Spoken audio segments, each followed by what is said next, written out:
Baby,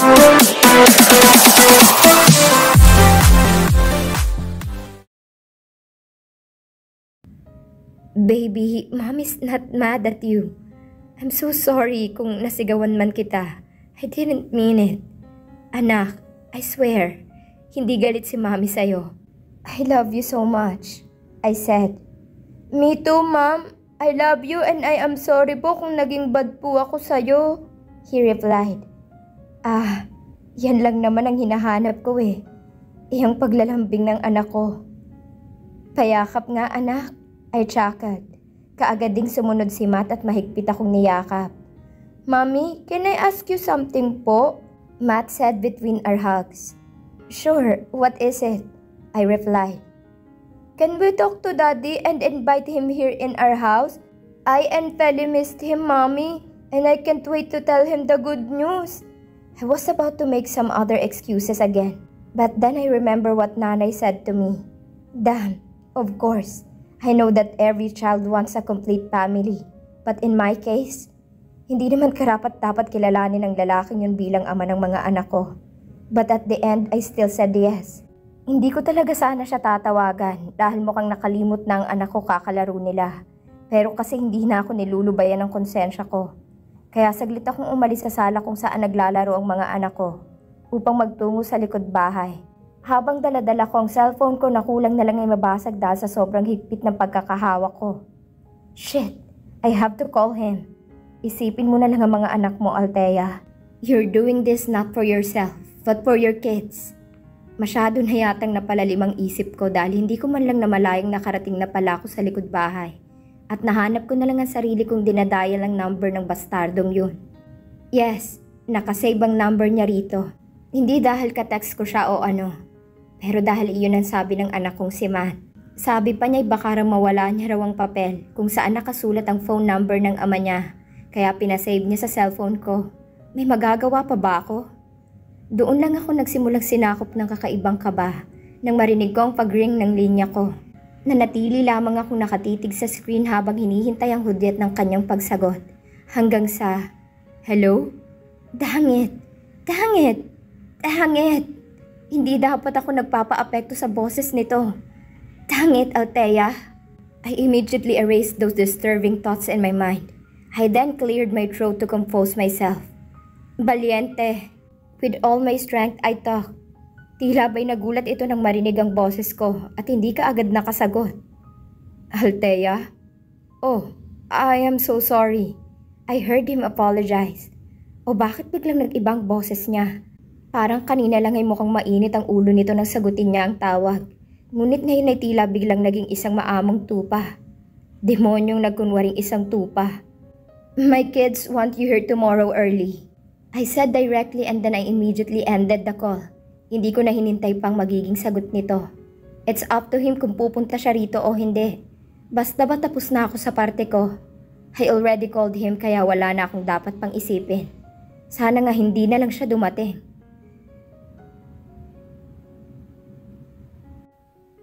Ilang sandali pa ay napagpasyahan ko nang bumalik sa loob ng bahay upang puntahan ang mga anak ko. Sinamahan ko na lamang sila roong maglaro. Dahil mamayang tanghali ay lalabas kami. Isasama ko sila sa mall upang mamili ng grocery. Alam ko kasing simula noong nakabalik na sila rito hindi na sila nakakalabas pa ng bahay dahil sa pagbaha. Kaya kailangan pa silang kargahin. Where are you going, Mommy? I smiled when my princess asked. Kasalukuyang kaming nakasakay sa taxi papuntang mall kung saan mag-grocery ako. Pagkatapos ay dadaan kami sa arcades para libangin ang mga anak ko. We are going to the mall, Princess. You want to play games there, right? I replied that it made her smile. That's the most precious thing I have ever seen. My daughter smiled. Hindi na ito nagtanong pa pagkatapos at humarap na ulit sa kanyang kuya na nililibang ang sarili sa hawak nitong cellphone. Habang naglalaro ng Sweet Crossing. Nakikilaro na rin ang kapatid nito sa kanya, kaya hindi na sila nakatulog sa biyahe hanggang sa tuluyan na naming natahak ang mall. At katulad nga na napagplanuhan ko, pagkatapos namin magtawanan sa pag-grocery ay dinala ko silang dalawa sa arcades, at doon hinayaang maglaro. We played almost all the games here, kaya siguro ay ganun na lang ang pagbagsak ng katawan nila pagkatapos. Tulog na silang dalawa pagkasakay namin sa taxi pa uwi. Kaya tinawagan ko na lamang si nanay upang magpatulong sa pagkarga sa mga bata dahil meron pa akong 2 supot na grocery na bitbit. Alas 4 na rin kasi ng hapon nang makauwi kami ng mga anak ko. Kaya pihado akong nasa bahay na sina nanay at ang mga kapatid ko. Wala namang cellphone si tatay. Kinabukasan ay maaga akong nagising kasi hindi naman talaga ako nakatulog. Hindi ko alam pero kahit anong pilit ko ay gising pa rin ang diwa ko. Kahit na sobrang pagod ang katawan ko kahapon. Napagpasyahan ko na lang na lumabas ng kwarto nang mapansin kong alas 4 na ng umaga. Isa-isa kong dinampian ng halik ang noon ng mga anak ko bago sila tuluyang iniwan doon. Dumiretso ako sa kusina at nagtimpla ng gatas. Mukhang magkaka-insomnia yata ako nito kapag ipagpapatuloy ko pa rin ang pag-inom ng kape. Kailangan ko ng sanayan ng pag-inom ng gatas o di kaya'y tubig man lang. Pagkatapos ko magtimpla ay lumabas ako ng bahay dala-dala ang tasa ng gatas. Sobrang lamig ng hangin lalo na't sleeveless shirt na pinarisan ng manipis na pajama lang ang suot ko. Dahil naiinitan ako tuwing gabi. Humigop ako ng mainit na gatas sa tasa habang nakatitig sa harapan ko. I suddenly remember what I said yesterday. How I wish he would not come. Paniguradong malulungkot ang mga anak ko. Pero hindi naman yata ako mauubusan ng paliwanag, hindi ba? Pwede namang sabihin ko sa kanilang busy siya kaya hindi nakarating. O di kaya ay sadyang tinatamad lang siya. No, I cannot use that. Para ko na rin itong siniraan sa mga anak ko. Hindi naman kasi ako ganun kasama eh. Kahit gaano pa kadumi ang ugali ng lalaking yun ay marunong pa rin naman akong mag-isip. Hindi ko na alam kung gaano na ako katagal na nakaupo roon. Basta ba nagulat na lang ako nang mapagtantong malamig na pala ang kanina'y mainit na gatas. Napabuntong hininga na lamang ako at nilagok na lamang ang naiwang laman doon. Anong oras na ba? Baka gising na ang kambal kaya kailangan ko nang bumalik. Tumayo na ako galing sa upuan at akmang maglalakad na pabalik sa loob. Nang makarinig ako ng kotse na sa pagkakaalam ko ay nanggagaling sa labas ng aming bahay. No way! Hindi pwede siya yon. At saka sobrang aga pa kaya. Panigurado'y kapitbahay lang namin yon. Baka si Aling Lourdes. Oo, balita ko kasi uuwi ang anak niya galing abroad. Baka siya na yon. Tama, kapitbahay niyo lang yon at walang iba. Humugot ako ng malalim na hininga at maya-maya tuluyan ng pumasok ng bahay. Saglit kong hinugasan ng basong ginamit ko at iniligpit iyon. Tao po. Napatigil ako sa ginagawa nang marinig ko ang boses na yon galing sa labas. Nagsimula na namang kumabog ang puso ko sa hindi malamang dahilan. Ilang sandali pa'y narinig kong pag-ubo nito. Damn it, it's him. Why is he here? Why is he so damn early? Nananadya ba siya? Munti ko nang mabitawan ang hawak kong tasa dahil sa pagtatalo ng sistema ko. Leche. Sa huli, binilisan ko pa rin ang paghugas ng ginamit kong tasa at ibinalik yun sa lagayan. Nagdadalawang isip pa akong nagtungo sa sala dahil gusto kong pumasok ng kwarto namin at hayaan na lamang ang lalaking yun sa labas. Pero ang pesteng katawan ko ay kabaligtaran ng ginawa. Nahanap ko na lamang ang sarili kong dahan-dahang ipinihit pabukas ang pintuan ng bahay. Tahimik na ang labas ng bahay nang makalabas ako. Ngunit nang buksan kong nakasarang gate ay doon lang nagsalita ang bastardo. Nay? Tay? Kayo po ba yan? Magandang umaga po. Pasensya na po kung sobrang aga kong dumating. Yun po kasi ang gusto ng mag-ina ko. Tinawagan din ho kasi ako ng asawa ko I did not let him finish talking and forcefully pulled the latch to shut his mouth. Pagkatapos ay dahan-dahan kong binuksan ang gate upang hindi lumikha ng ingay na baka magpagising lang sa mga tao sa bahay. Tumambad sa akin na nakangiti ngunit may halong gulat nitong mukha habang nakatingin din sa akin. Palihim akong napalunok lalo nang makita kong biloy nito sa kanang pisngi niya. Nag-iwas ka agad ako ng tingin. Oh Han, I'm sorry. I thought it's nanay or tatay. By the way, I apologize kung naistorbo man kita sa pagtulog. I cut his words. Ang aga mo. I was just too excited. At saka as far as I remember, you told me to become early. He replied, Leche, nakalimutan kong sinabi ko pala yun. Bakit ko pa sinabi yun? Ibinalik ko ang mga mata ko rito saglit upang sana'y bigyan ng hudyat na pumasok. Pero nahuli ko lang itong nakababa ang mga mata sa dibdib ko. Teka, dibdib ko? I automatically looked down to check it. But then I realized the fucking cloth I am wearing. Damn it. Hindi ko man lang magawang sigawan ito at sabihing ang bastos niya. Ayaw kong magmukhang feeling dalaga sa harap nito. Kaya ang tanging ginawa ko na lang ay tumalikod at mabilis na naglakad papasok ng bahay. Binuksan ko palalo ang pintuan habang ang katawan ko'y bahagyang nakatago sa pinto. Nakita ko itong naglalakad patungo rito at maya-maya nakangiting tiningnan ako. Habang parang asong ulol na nakangiti, na para bang siya ng pinakamasayang tao. Kamen, mabilis kung saan, ngunit sa inis ko'y mas lalo lamang lumapad ang ngisi nito. Apat pusang gala, ano ba tong klase ng tingin ang pinapakita niya? Bakit ba parang may nakakatawa sa akin? Can I, Han? Shit lang, naiinis na talaga ako. Pero imbis na sumigaw at bulyawan ito'y mas pinili ko pa rin magmukhang hindi apektado sa harap nito. Yes, now step the fucking in so that I can close the door. But I guess I failed it. Nandiyan na naman yung pagmumura mo. Ang aga pa, I don't care, alright? Ngayon pumasok ka na. Mariin kong sambit. Parang galit ka eh. Nakakahiya naman pumasok kapag galit ang may-ari ng bahay. Damn you, Lucas. Kailan ka pa natutong mahiya? Akmang magsasalita pa ito ngunit inunahan ko na. Now get in, at baka magising pa sila nanay dahil sa lakas ng boses mo. I almost shouted in anger. A smirk was formed on his lips. Parang nagtatago-tago lang tayo sa parents natin ah. Why can't we just legalize our relationship? Inirapan ko na lang at akmang sasarhan ko na ito ng pinto. Ngunit narinig ko ang pagtawa nito, kasabay ang pagpigil nito sa papasarang pinto. Uy, joke lang eh. Abat isang malaking shit. Ano bang akala niya?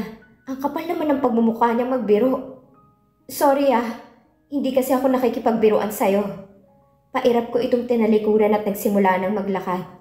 Isara mo ang pintuan. Pag-uutos ko pa. Yes, ma'am. Napapailing na lamang ako. Ang sarap niyang sapukin. Umagang-umaga pinapakulo niya ang ulo ko. Maya-maya pa ay napansin ko ang pagtahimik ng likuran. Kaya saglit ko itong tinapunan ng tingin. Nakita ko itong nakaupo habang abala sa pagtanggal ng kanyang suot na sapatos. Tinalikuran ko na lang ito ulit at nagsimula na ulit maglakad upang umalis sa sala at magtungo sa kusina nang bigla kong marinig ang pagbukas ng pintuan ng kwarto namin. Galing doon narinig ko ang boses ng anak ko. Mommy? Who are you talking to? Daddy? Biglang napasigaw ang anak ko dahil sa gulat nang makita ang kanyang ama na tila ba'y hindi ito inaantok. Baby! I heard him replied. Masayang napatakbo ang anak ko sa direksyon nito at niyakap ang leeg ng amang nakaupo, kaya kamuntikan na itong mahiga. Mabuti na lang at napatukod ka agad dito sa lamisitang nasa gilid. I super missed you, Daddy. Thank you for coming, my son happily said. Good morning, and I miss you too, son. Where's Princess, by the way? She's still asleep po. She's inside our bedroom. I am sure that she will be happy because you are here. Tuluyan na itong kumalas sa pagkakayakap sa kanyang ama. Galing dito nakita kong pagkunot ng noo nito. Hey, you look so happy and excited. What happened? He asked curiously. Oh, it is because I have a very good news, my son replied. Hindi ako makagalaw. Pakiramdam ko'y napako ako sa kinatatayuan ko. Na kahit anong gawin ko'y nakadikit pa rin ang mga paa ko sa sahig. What is it, baby? Pwede bang malaman? Daddy, Mommy already agreed, my son answered. Pero mukhang hindi niya ito naintindihan. Na tila ba'y wala siyang kaidi-idiya. What do you mean, baby? He asked as expected. Daddy, Mommy already said yes to me. Pumapayag na po siyang mag-live tayo sa big house niyo po. And I'm so very excited. Oh gosh, baby. You shouldn't have told it to him while I am here. Hindi ko yung ginusto, okay? Wala na eh. Yun lang ang tanging paraan para masuyo ko ang anak ko. Ang pumayag sa ginusto niyang mangyari. Pakiramdam ko'y nalunod ako sa halo-halong emosyon nang biglang lumapat ang gulat nitong mga mata sa akin. Napalunok ako nang wala sa oras at mabilis na nag-iwas ng tingin. Really? I heard him ask. Yes, Daddy. We are so very excited. We're here. Yay! Princess, we're finally going to live here with Daddy. And Lola told me that they will also come here too. Hindi na ako nagsalita pa at tulalang nakatingin lang sa mansyong kaharap ko, kung saan nakaparada ang kotseng sinakyan namin kanina. I go. Totoo na ba talaga ang mga pangyayaring ito? Ako na dyan. Nagbalik lang sa realidad ang isipan ko nang marinig kong baritonong boses nito sa likuran ko. Munti ko nang makalimutan ang pakay ko. Kanina pa pala ako nakatayo rito sa likuran ng kotse upang sana'y kunin ang mga bagahe namin ng mga anak ko. Dalawa lang naman ang dala ko.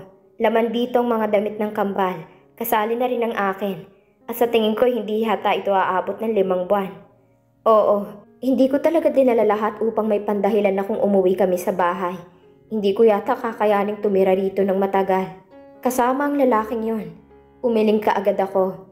No, I can manage. Malamig kong wika pagkatapos ay mabilis na kumilos upang kunin ang mga bagaheng hindi kalakihan sa loob. Look, mabigat ng mga yan at baka mapano. Hindi mo ba ako naiintindihan? Hindi ba ang sabi ko ay kaya ko? I cut his words. Ang kulit lang eh. Ano bang hindi niya maintindihan sa sinabi ko kanina? Huwag niyang sabihin hindi na siya nakakaintindi ng Ingles. Ang totoo'y nabibigatan at nahihirapan talaga ako rito sa pinaggagawa ko. Lalo na't hindi ganoon kalakas ang katawan ko upang magbuhat ng mabibigat na bagay. Pero sino ba ang tangang hihingi ng tulong sa sinusumpa mong tao? Mas pipiliin ko na lang atang maghirap dito kaysa sa humingi ng tulong. Sinikap kong magmukhang maayos sa harap nito habang buong lakas na binubuhat ang mga bagahe palabas ng kotse. I can see him watching me as I did those things. Inihintay ka na ng mga anak ko. Out of the blue I said, "Anak natin." He corrected pero hindi ko na lang ito pinansin at basta-basta na lang itong iniwan doon. Ang kapal nga naman talaga ng pagmumukha ng lalaking ito para sabihin yun sa akin. Baby, no, ako na. Saad ko nang mapansin ko si Matt na akmang tutulungan ako sa hila-hila kong 2 bagahe. But mommy, you might get tired. It's normal anak. Saka I consider this as an exercise. I smiled. But, I immediately added when my son was about to talk to defend himself. This exercise is not suitable for you. Your body might get hurt. I continued as I smiled. Natawa pa ako nang sumimangot si Matt. Marahan kong pinisil ang kaliwang pisngi ng anak ko. Oh, samahan mo na si Princess doon. I bet she's too excited to go inside. She really is, Mommy. She even told me to call Daddy to open the gate just so we could get in. I just laughed upon hearing my son's explanation. They really are happy. My decision made them happy. Pwera na lang sa akin na siyang napilitan. Damn, sino ba naman kasing baliwang titira sa bahay na minsan mo nang iniwan? Dahil sa sobrang sakit na idinulot nito sa'yo. Ginulo ko na lamang ang itim at malagong buhok ng anak ko bago tuluyang ibinalik ang kamay ko sa hawakan ng maleta. Baby, you should have just entered. Open naman yung gate ah. From here I heard him talk, using his deep voice, that brought something to my body. Hindi ko maitatangging may hatid pa rin ang presensya ng lalaking ito. Kaya ang tanging ginawa ko na lang ay ang magkunwaring hindi ako naapektuhan. I am scared I might break your gate, Daddy. I giggled upon hearing my son. I also heard him from my back and later on walks towards Matt. Marahan itong ginulong buhok ng anak ko. Son, you're not Superman. You're my baby, alright? I saw how his eyes disappeared when he grinned as he pinched my son's fluffy cheek, while his other hand is on my daughter's shoulder. I silently laughed. Oh geez, kung wala lang sana akong hawak-hawak ngayon, di sana'y kanina ko pa pinagpipis silang makulit kong anak. He really do love to be like Superman since then. Kaya nga pati sarili niya ay nai-imagine na niyang si Superman. Kung hindi lang sana sinundot ni Felicity ang tagiliran ng kuya niya, di sana'y maaabutan kami ng gabi rito sa labas. Nakasunod lang ako sa kanilang tatlo habang masayang naglalakad papasok. Nagmukha lang yata akong katulong dito habang bit-bit-bit-bit ang mga maleta nila. Mabuti na lang talaga at kaagad na kinuha ng mga katulong na sumalubong sa amin ang hila-hila kong maleta. Kaya kahit papaano ay gumaan ang pakiramdam ko. I even heard them greeted me, kaya nginingitian ko na lang sila. Hindi ko alam pero pakiramdam ko ay habang papalapit ako sa mansyon ay paubos na naman ang paubos ang lakas ko. I knew to myself that I do not want to be here anymore. Hindi ko lubos maisip na dito ako matutulog, gigising at kakain. Hindi ako komportable sa lugar na ito. Para ko na rin binalikan ng lugar kung saan kinulong at pinahirapan ako. Pakidala na lang po ang mga ito sa kwarto ko, salamat. He said as soon as we entered the house. Mabilis din namang sumunod ang katulong at nagsimula ng kunin ang mga maletang nandoon. Wow, it's still clean, Daddy. Bakit po hindi ito nalalagyan ng dirt? Matt, be careful.